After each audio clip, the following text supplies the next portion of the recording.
Stepped on that frog.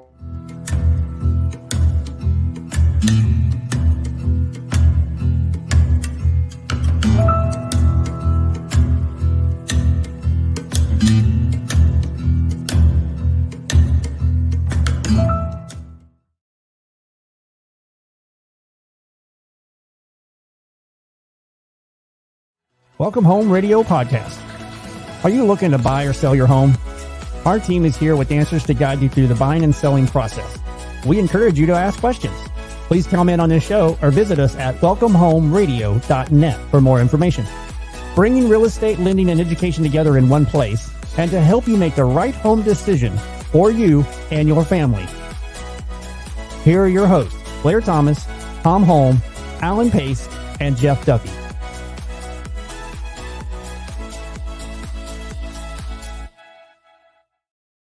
And welcome to Welcome Home Radio. It is December 13th. We're so sorry we missed you in the month of November, but boy, we enjoyed Thanksgiving, and I have my stretchy pants on. So I'm rather proud of that. I did Thanksgiving well, but we're so excited to be back with you today. We're here to talk about market conditions, and should I be able to buy? Should I buy at this time? Is it a good time to approach the market? And next, I want to welcome Tom and Alan back. How are y'all? Happy Thanksgiving and all that. Merry Christmas to y'all. Well, happy Thanksgiving and ho, ho, ho to you.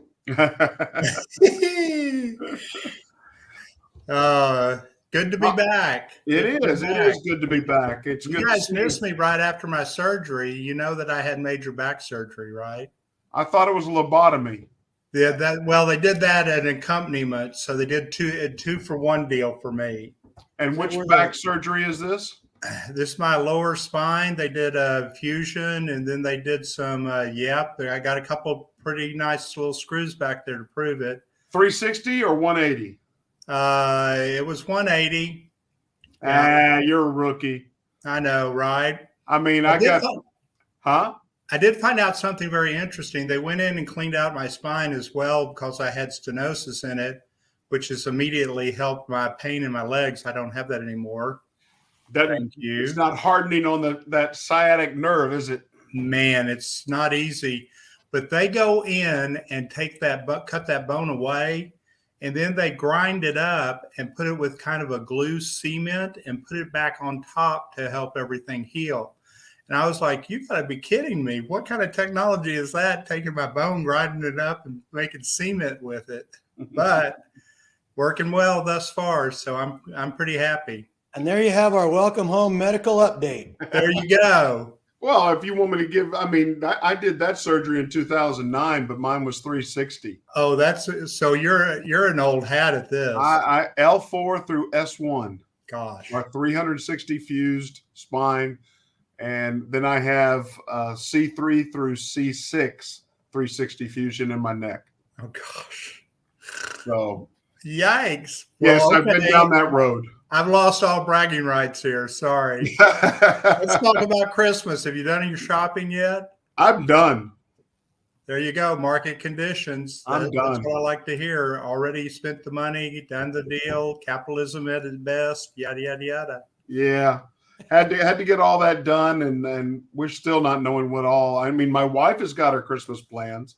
I mean, she's got me driving to Houston, then driving back on Christmas Day, and then she's out of here for a week to Kentucky. So, wow, yeah, she's doing it up right.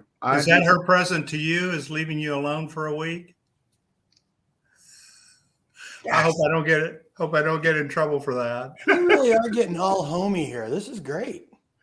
It is great. It is great. Hey, guys, the market. You should buy a home right now so you can have conversations. I tell you what, I just got off the phone with somebody that's buying one, and I was like, what?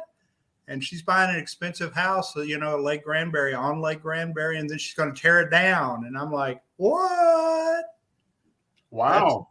I know.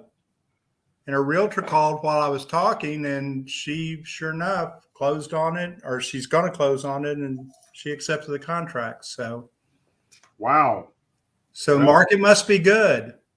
Market is interesting. I mean, if you get in my weekly updates, we've had 6 straight weeks of interest rate decline. I mean, it's been wonderful. And now this week we got the CPI report coming out tomorrow. And then, of course, the Fed meeting on Wednesday. We're going to find out exactly what the Fed really thinks about inflation fighting. Are they going to ease quantitative tightening, or what are they going to do? And you make a good point. I want our listeners to understand, you've seen 6 straight weeks of decline, and has the Fed lowered its rate? No, we are not tied to that. And people just, again, get so obsessed with it, they lose track of rates are too high, rates are too high. Well, no, our rates have been coming down here. Then they operate independently of the Fed rate. That is exactly right. So much national media you can read on this, and you can find any opinion you want. And you're right, Tom, about, 6 weeks in a row and the Fed's done nothing. But to talk to anybody out in public, it's like, well, the Fed. We need to declare, don't listen to that for mortgage rates. It's just it just doesn't tie together. Listen to Blair. He'll tell you the mortgage rate. Blair does that little thing, and if our listeners are out there and they're not receiving his little update every week, he is pretty right on, straight to the point, and very accurate with the data that he's giving. And wow. Who's this Blair guy you're talking about? I know. I'm sorry about that. I didn't mean to do anything to ever compliment my friend here, but hey, DD214, we're talking about you. Hey. Well, I do want to talk about something that is very interesting that I wrote about today, and I think it's very prevalent right now. You guys are old enough, like myself, to remember what golden parachutes or golden handcuffs were back in the 70s and the 80s, where companies paid people very well, good salaries, great benefits to keep employees on staff. Well, I want to change that frame of mind to golden handcuffs in real estate, that homeowners right now are golden handcuffed to their rate so much that they're not willing. In fact, what was it? It was a decline in potential buyers stating the fact that they do not want to move. It's too steep an increase in a mortgage to sell my home at 3% and buy a home at 7%. Even though it may be needed for the family, even though it may be a better upgrade or where you want to be, they're sticking, or they feel handcuffed to their mortgage plan, mortgage interest rate so much right now. And that's all an educational knowledge of awareness of what does the market deem? Because right now we're still seeing home prices go up without any change. And what's going to happen? You guys just put on your prophecy hat. What's going to happen when rates do come down to a reasonable, what they deem reasonable, maybe 5.5? What's going to happen to the market? Do they want to deal with what's going to happen to the market? And how much money are they losing by waiting? So many people don't understand. It's funny, Tom said something about Lake Granbury, because I was actually down in that area Saturday too, and wrote a contract down there in Glenrose. And we had the discussion about waiting or not waiting, what to do. And to your point, Blair, there's 2 ways to think about it. Potentially, and we do have, in different markets a little different, but at least up here in Dallas-Fort Worth, we do have a little bit of an inventory issue with certain homes. And now, if the rates come down, and a lot of buyers that are on the fence that have been waiting for 2 years or whatever, if they start jumping on the bandwagon, then it's really going to be tough. And of course, prices will go up, because a seller's job is to get as much money as they can for their house. And if you only have so many houses in that condition that more people want than others, then you're going to do pretty well. And it's going to be hard to be a buyer again. So I just don't believe waiting is a strategy when it comes to real estate. I think living your life is a strategy. All situations are different. Strategies are different, but waiting is not a game plan, in my opinion, when it comes to housing. I totally agree with you. I don't think waiting at all. You move as you need to for your family. If you need more room, then we need to sell your home, take what equity you've gained in that home and invest it into another one. And maybe at some point keep some money out of that next deal. But the bottom line is interest rates should not keep people from buying or selling and going to another home today. Just for the fact that the growth here in Texas across every county averages 4.9% equity growth year over year. I'm sorry, you can't do any better when you're looking at a long term. Now, if you're looking at short term, I would stress that may be a question mark. But long term, and I'm talking something 6 years or more, you're going to win in buying a home, even at 7%, 6.5%, 6%. You will win that battle. And when I say waiting, I don't mean to penalize a first-time home buyer. There's such a thing as waiting, and there's consequences of markets. And first-time home buyers have been hit hard. But I remember being a first-time home buyer. We were flat out broke. We got the home, but we were broke. And there's a difference. Baby boomers control most of that equity that you're talking about. And it was like 60-something% of all the equity is baby boomers. And of course, baby boomers are aging, and those homes are eventually going to be given to children or come onto the market. And baby boomers some of them aren't buying any more homes. So they're going to just sell, period, and use it for their retirement home or whatever kind of place they need to be when they're old and nobody can take care of them but somebody else. So, so there's all that goes into it. But for the younger folks, are you identifying with this, Tom? You're all fixed up now, Tom. You told us all about it. You're going to live to be 100. So watch. I had my 90,000 mile warranty. You're going to be out doing marathons before you know it. But it has been an interesting last couple of years. First-time home buyers have really taken it on the chin. But the folks, 50 or older that have got some experience in housing and own some home or a house, doing pretty well. The people, they bought when they were 35. They've been in it for 15, 20 years. They're doing remarkably well when it comes to equity. A young lady that I helped buy her first house, a friend of mine, she came into my office just last week wanting to see if we could get rid of PMI.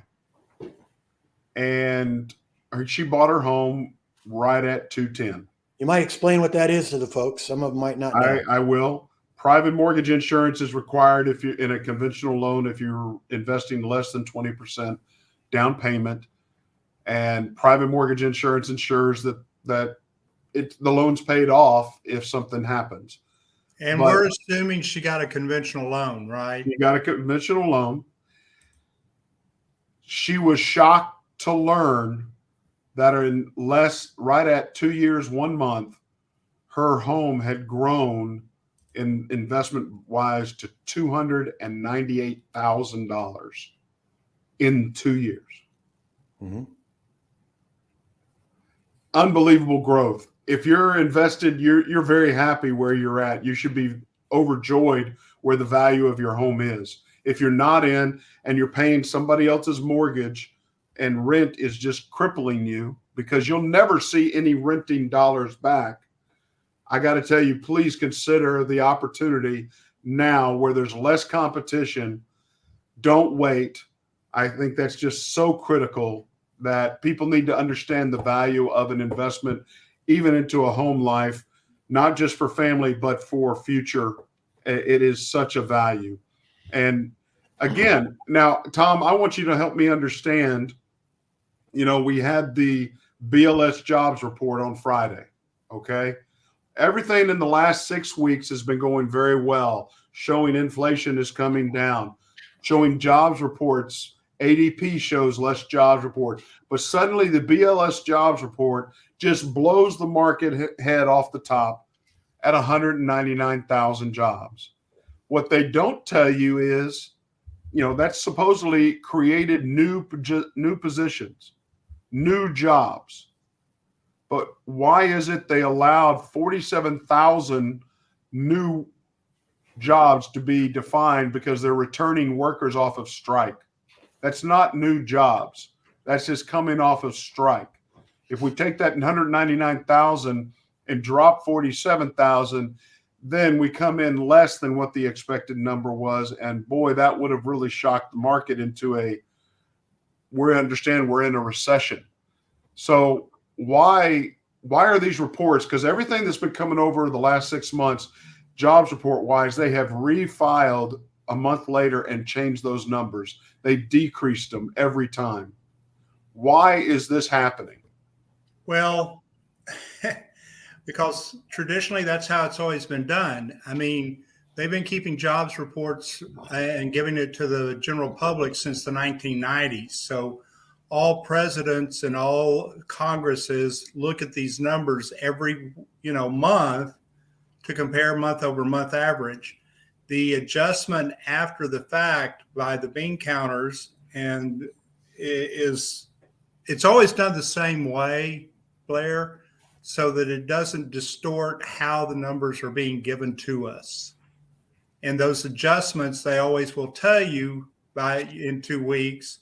This was the adjustment for back in November that we just made, because they want to get that first set of data out as soon as possible, is what the pressures on the government to do.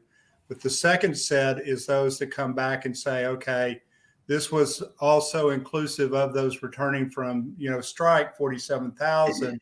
So the renewed numbers were more like blah, blah, blah. So they take into consideration also against those losses as well that were where the reporting comes from. The technical side of it, I can just tell you why they do it. They've always done it that way, and they don't want to start doing it a different way. It's just like inflation. Inflation used to include the price of gas as far as that goes, how much it was and how much it wasn't. And they stopped putting that into inflation numbers on a monthly basis. Why? Because if you put it in this month, as far as inflation was concerned, it'd bring inflation down to a negative number. So they change these things a little bit over time, but I don't have a better answer than I get a sense they're changing them a lot more recently, because I don't see as big adjustments historically as I do in the last 6 to 9 months. But I also have a theory. I'm going to throw it out there. Call me whatever you want to call me. But guess what 2024 is? Well, that's always the assumption, but it's still being done the same way, Blair. I mean, you're saying it's not affecting. It's not because of the election year. It's not because they're not messing with the economy of any sort. So, okay, just want to put it out there because it's a thought. I understand, but they go to the same sources each month. They do the same thing with ADP each month. I mean, all those private industry reports that they're pulling out are directly from the same report that's given every month. So why recently, correct me if I'm wrong, but recently we've been taking inflation numbers managed more by the CPI report than I'm trying to remember what the other old report they used to take inflation numbers from. Well, before. CPI comes in this time of year because October's when we were supposed to do our budget as a nation. And of course, we haven't done that. We kicked the can on down the road to next year. And CPI is how they base increases with federal employees across the board. So all those government employees and all those situations where the military is involved. I mean, you've been in the military as far as that goes, that you would normally get your pay raises at the end of the year. They're having to kick that can down the road because the government, won't pass their military spending budget that they're supposed to be passing because it's leveraged against something else and something else and something else. And, I got to hold out on this and blah, blah, blah. And so it's gotten to where Congress can get one person to say, I'm going to screw everything up for everybody. But CPI is rendered at the end of the year, and we see it a lot at the end of the year because Social Security benefits are based off of that. And the benefit increase next year for those that are old enough to get it, of course, I'm not. But those people that were supposed to get those increases, it was one of the smallest increase, not the smallest increase, but it was below the inflation rate this last year, whereas last year it was above the inflation rate. So CPI is a real important figure for budgeting. Is what kind of increases in pay should people be looking? Well, but again, what's the impact on inflation? It was not used to be the standard for, hey, where's inflation? Because I'm hearing inflation's at 4, inflation's at 3, 3.5, or it could be below 3. And now they consider CPI being the biggest critical report. Well, the Fed looks at the core rate of inflation, so that takes into consideration everything when they look at that. Okay. What else is happening in the market today? What are market conditions like? Because home prices continue to go up. Whether we have limited resources of housing or not, it continues to rise, and we continue to build. DR and so forth are all doing, Lennar, all these home builders are doing very well as they slow pace their homes out there. Yeah, I think the market's, for December, I think it's actually pretty good. You got builders doing their thing, of course, but then there's homes out there that are, for sale and being bought, and showings are happening too. So I think for this time of year, there's a people that actually need to do something in December, but there's a lot of people that need to do something but won't do anything in December. But the people that will do something in December do pretty well generally. I think they will. I think it's a good time. And again, getting pre-approved is probably the first step by anybody to know what you can buy. And I want to circle back to that because we talked a little bit earlier about, a plan. Well, a plan means not just getting online and researching and looking at 15 different opinions. And remember, things that you look at online are generally advertising. They're trying to make money and they want you to click. You need to call your lender, call Blair, call somebody you love and trust, and actually talk to them about a plan. Your plan might not be for a year before you can buy, but I've got people that I've helped for 3 years.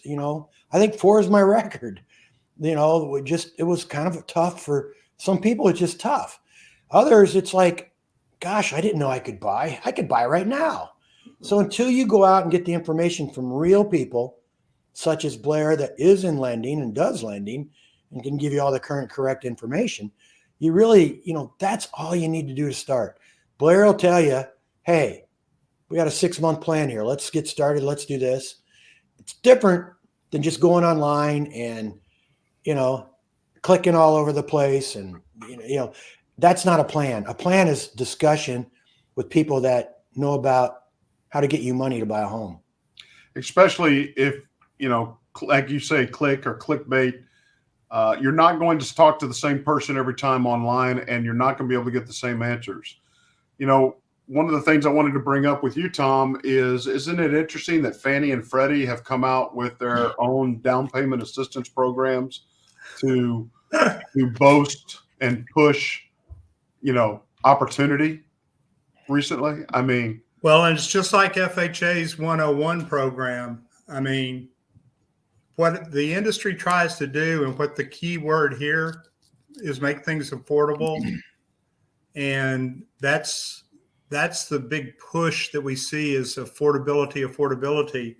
But just like FHA, I always harp on them with keeping their upfront mortgage insurance premium at 1.75%.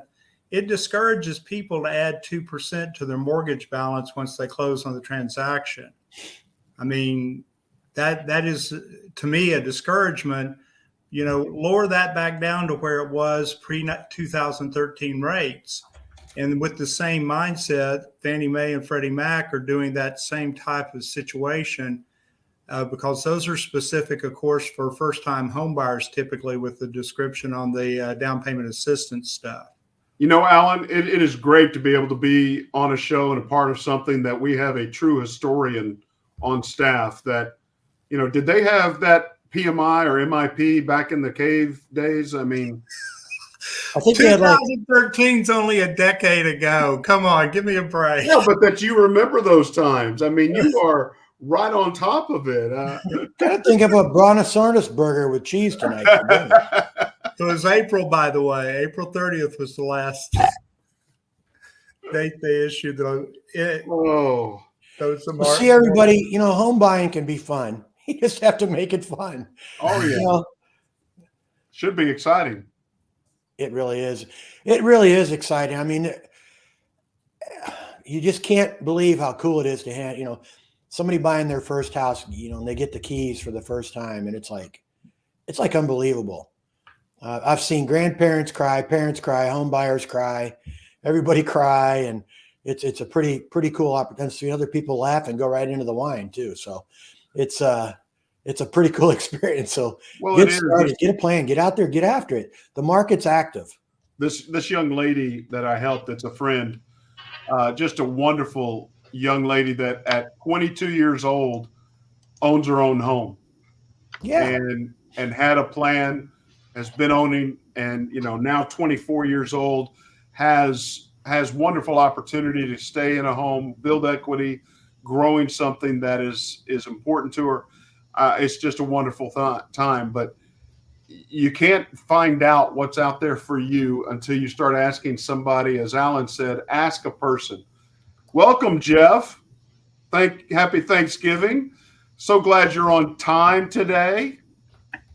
Well, I was sitting, it's wonderful about our industry, and every one of you guys will enjoy this. I was just sitting with a lady, 67 years of age, buying her first home.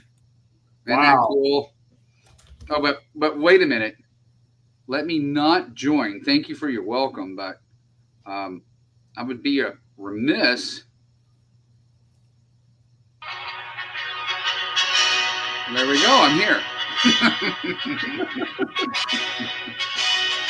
For a minute, I thought he was going to play the Army fight song since we beat Navy this past week. That would have been great too.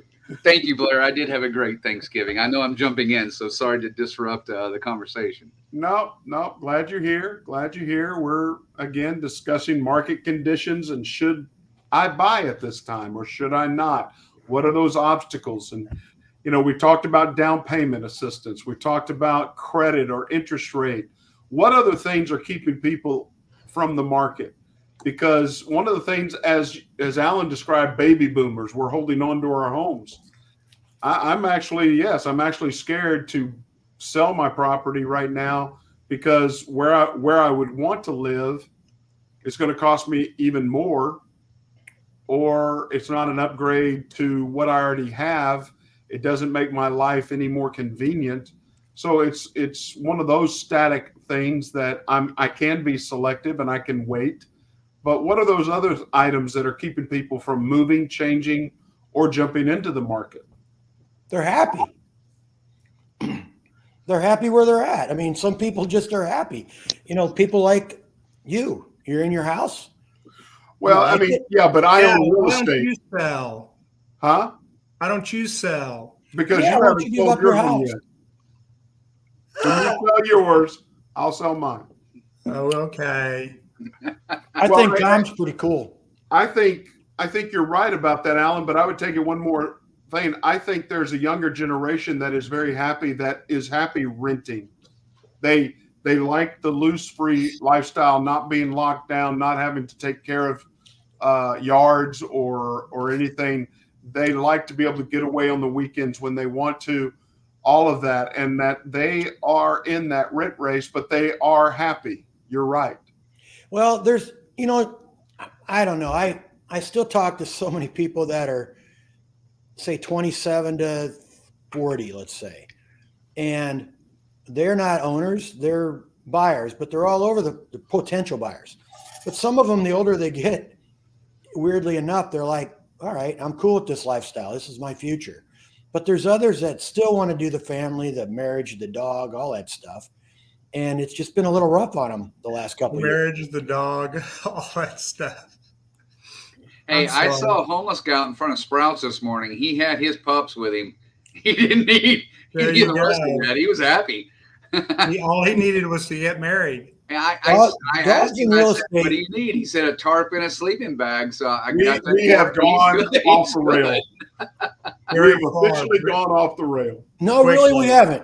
Dogs are a big reason people, when you rent a home from a landlord, You can't hardly find a house to get a dog. What do apartments charge for having a pet? Too much. I mean, animals are a big deal. They're family to some folks, and They are. To Yeah. some folks, they are to me. Tom, Blair, do you let pets in your your rentals? best buddy too. Don't even shake your head. I know. He I is know. your buddy. He's family. Tom, do you let pets in your rentals? No. There you go, Blair. Okay, so how many of those rentals still have pets though? I go by and check. If You they do? do, Okay. I know. He does a free cleaning just to have somebody go in there and look for dog hair. Exactly. I have my AC guy go over there once a year as well. So he always gets that to me. You Hey, Blair, I slumlord, you. do have a question for you though. In consideration of what we're talking about, the buyers. For example, I had somebody call me this morning and I asked the question, I haven't heard back, and said, Jeff, can you work up a net sheet for me? And I did. And then one of the main things that we discuss with contracts and deals of working, I said, what's the interest rate? 8.39. And I said, well, the rates dropped. I haven't heard back from them. I worked the net sheet for them. But Blair, I think it's important for people to realize that even when they've started this process, that what we've seen in the last month of the rates dropping, they need to recalculate and reload, and they need to have a lender who's going to do that for them I don't want to say constantly. I'll stop there. But please, I think it's important for people to know you're not locked on that. Is that? Well, I don't know about that lender. They may have done a 30-day lock on that, and they've been locked for a while. I mean, I wait until the best time and the buyer agrees. And so far, I've been locking in less than 10 days and doing the best and getting some very good rates. I haven't done anything in the 8s. Nothing. Zero. That's why that really surprised me. I was like, oh. Now, again, everybody's situation's different. Plus, that's an odd rate at 8.39. That sounds like an I think it was APR. 3.9. It was 8.3. It was Was it somewhere. an investment I got property? it. 8.375. That makes more sense. But yeah, rate. We talked earlier about rate, and we talked. It's the bottom line is rate is what is rate. I mean, it's just a rate that you're borrowing financing money. Can I quote you on that? Yes, you can. Yes, you can. Please do. Rate is rate. The bottom line is what the investment we're buying, and are we growing my investment in doing this or not long term? If you're looking at a short term deal, then yeah, I would definitely question what we're doing. But if you're looking at 6+ years, I stand by.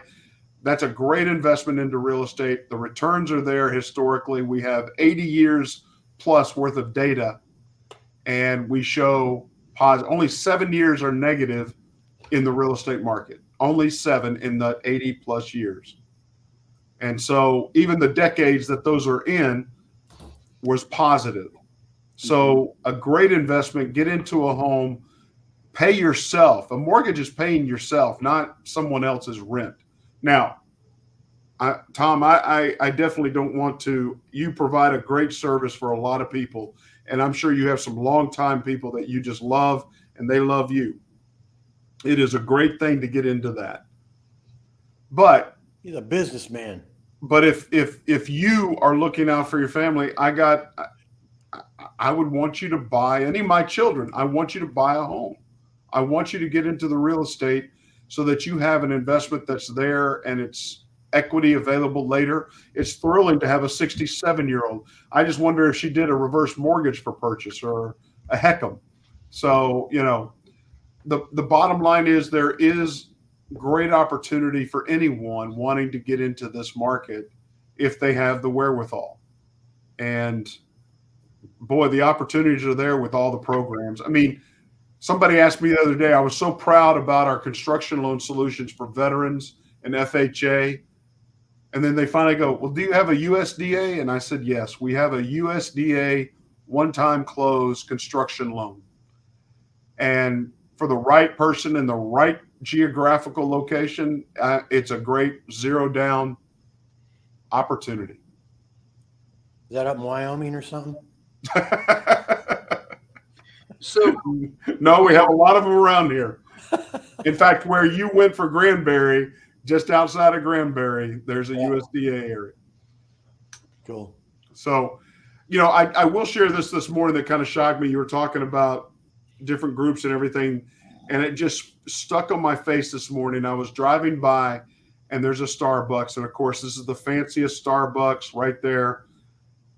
But lo and behold, I'm driving past this place, and I'm seeing a young man get out of his car, drinking one of those energy drinks, those canned energy drinks, while walking into Starbucks.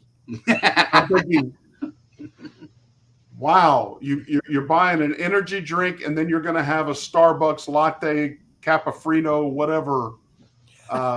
Just blew me away that you need that much caffeine to get up in the morning.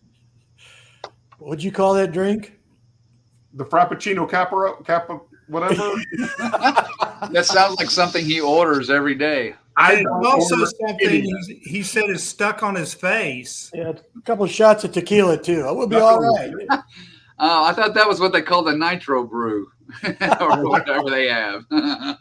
Yeah, but it all gets back to, there's a lot of good stuff you can read about. People don't have any idea how much they spend either. Gosh, like you just described, $12, Blair, that drink I can't pronounce plus at least the other thing. At least, I agree. 12. And then you do that 20 work days a week, and there's significant electric bill right there easily.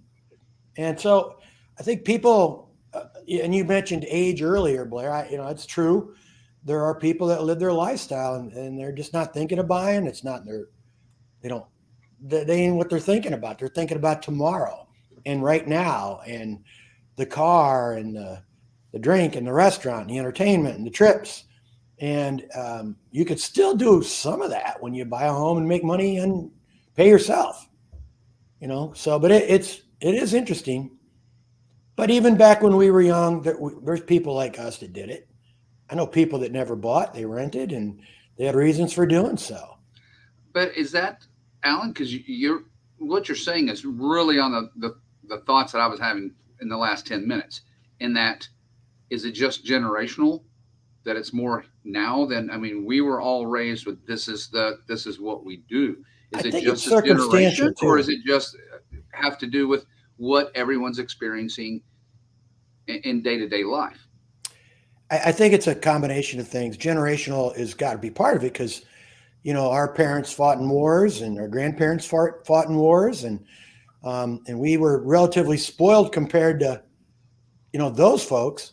And now our kids are even more spoiled. A lot of it was provided for them.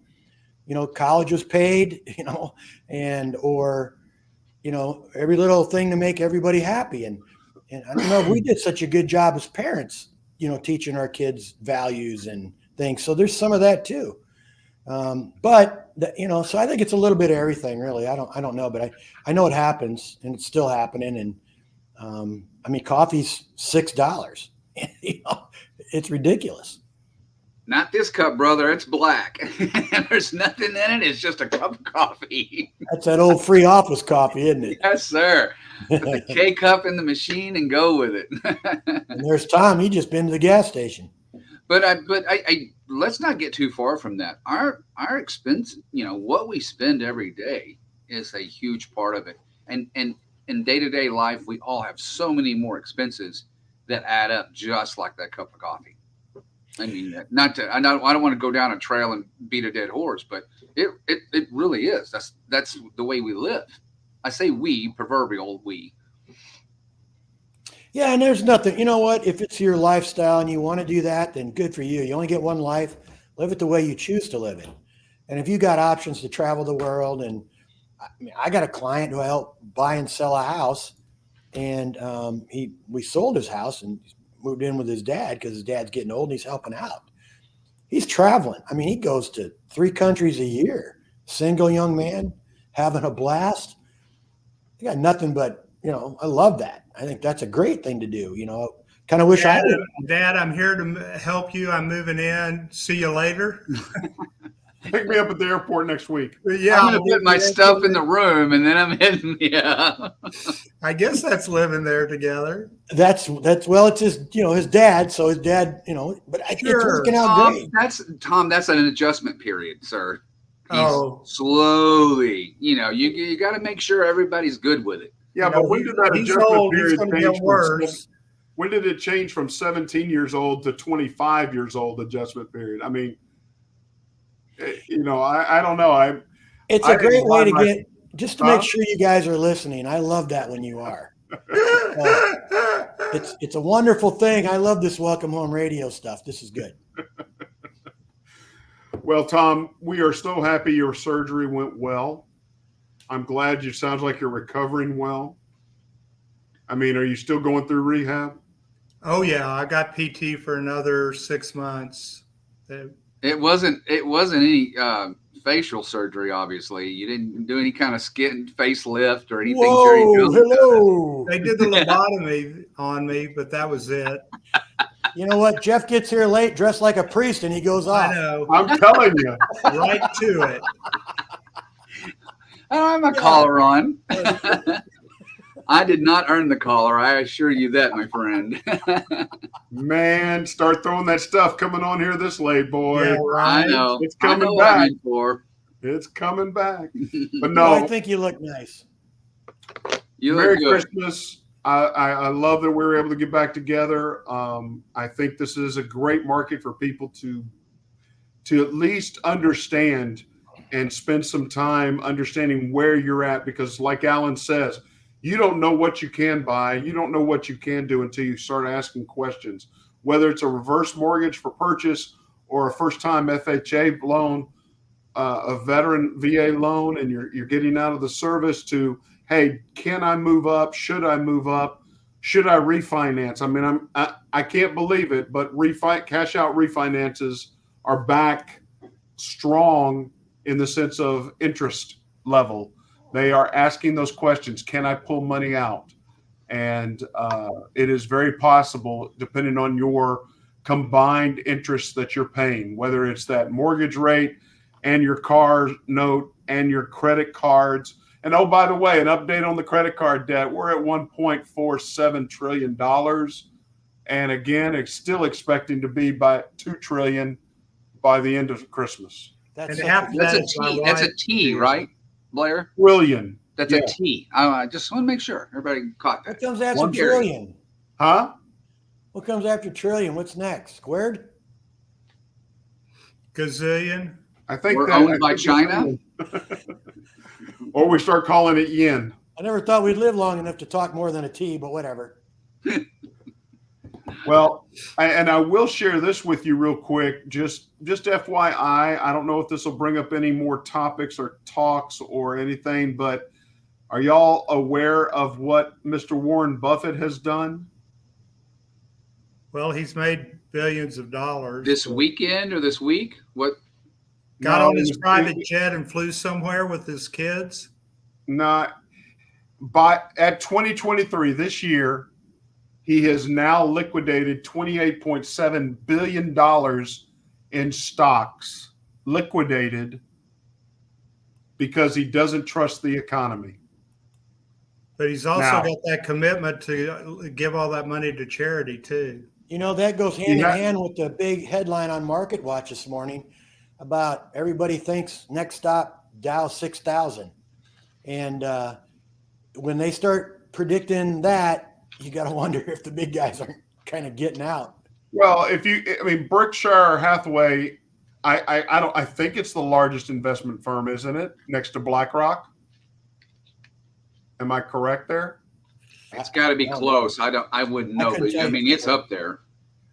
You know, you got to understand if one of the largest investment companies has pulled out that much, $28.7 billion out of stocks, something's up. There's another reason to buy a house. Everybody got to live somewhere. Recession. I'll say it here on the show. Recession. We're there. We've been there. You're still hoping for that recession thing. I'm not hoping. It's here. It's just you don't want to acknowledge it. Well, No one does. That's why the credit card debt keeps climbing. Everyone's sticking their head in the sand. Yep. Keep spending. I But think guess that's what, true. folks? We're not Bank of America. They won't bail us out. I do like the way sorry. this show I has need to quit. really. This show has really gotten diverse. We talk about medicine, procedures, children. Let's not talk about big pharma. I'm not going there. If you got any questions about life, anything, folks, welcome. We might just get X'd out and blackballed. You start talking big pharma. Don't go there. really, our lines will be cut, sir. I'll have to sell my Pfizer stock. Oh, Tom, really? Oh. Well, not till he's off the drugs. It's just like tobacco. I got to buy our vices: tobacco, liquor, and medicine. And big pharma. Okay. Big pharma. Well, listen, we're going to cut it off. Thank you so much. Again, Merry Christmas to everyone out there. I'm Blair Thomas. I'm Tom Holmes some of the time. I'm Alan Pace all of the time. I'm Jeff Duffy. Please email us your questions, or you can see Alan's number, our numbers. Mine is 214-794-5969. We're all here to help. If you have any questions, please let us know. Thank you so much. God bless. Bye-bye. Yeah. Welcome Home Radio production provided by Lunatic Digital. Check the listing of this podcast for the links to our sponsors. And don't forget to like, share, and follow us on social media. Visit welcomehomeradio.net for more information.